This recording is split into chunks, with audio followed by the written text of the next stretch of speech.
Bakit pinulayan talaga? Ang ginagawa mo, Ate Lisa, nagwe-webbing?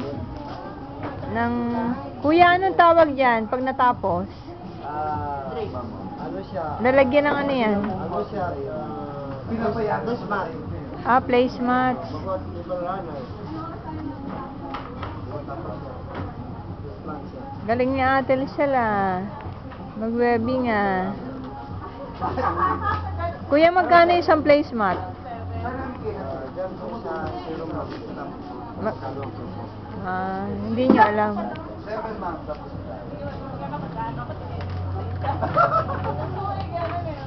tama. Sa sunod yung mama sinsin siya, ganyan siya talaga. Ako po muna. Lagi kaya tayo dito sa HP. Habang naghihintay yung mga driver. Talaga ay lalaki. Ang saya siguro. Pakita mo.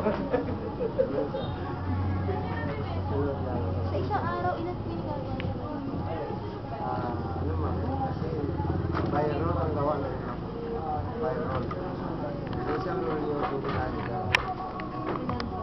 Tuntunan nila sa